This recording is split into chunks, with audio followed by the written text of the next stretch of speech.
put an EQ on your master and boost the right frequencies. That is really important to improve your mix, and that's one of the 3 things we're gonna go through today. In this video, I will tell you about 3 EQ uses that are absolutely essential to make your mixes better and that are easy to apply for real. So the first is EQing your master. Of course, it's important. If you never did that, you'll discover a world, but there is 2 things that you must have in mind when you do that. The first is we don't hear all the frequencies at the same loudness. A very high sound, low in volume, will be hearable, which is not true with a low sound. Maybe you already saw this graph where you can see the frequencies we hear the most and the frequencies we hear less. And this is important. When you EQ your master, it can be a bad idea to let too much sub-frequencies, which we don't really hear. And the bass frequencies are maybe more important, and you must boost them because we hear them less. For maximum loudness, you must balance your frequencies. So boost the one we hear less and bring down the one we hear more and the ones we don't hear, so the subs. So the frequencies around the 3K are dangerous and also around the 350 Hz. Keep that in mind. The second thing is EQing your master also change the total volume of your mix. So also get your attention on the total gain. This is simple, but this is something to mind, really.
Another EQ use that is crazy is to make melodies in drums, like in my sound packs. There is a free sound pack on my Gumroad page, so you can download it for real.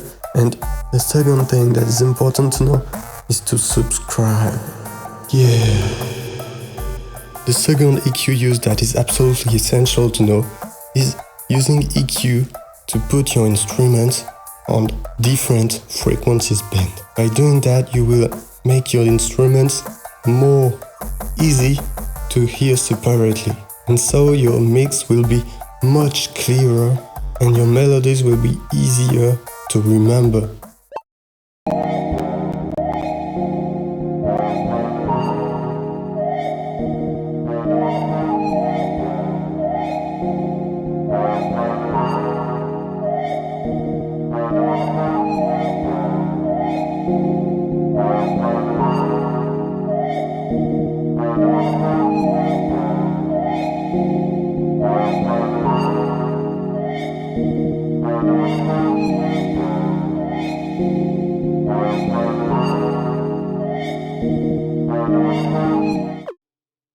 The third EQ use is really underrated by the beginner. So I tell you, you can use an EQ to make your sound sound far or closer. There is 2 ways to do that because there is 2 different sounds that won't be EQ the same way, the voice and everything else. For the voice, the frequencies that are important is the frequencies around 350, 1.5K and 3K. But for other sounds, don't mind the 1.5K and care about the loudness of the 350 and the 3K. And if your sound also have frequencies above that, you can mind them too.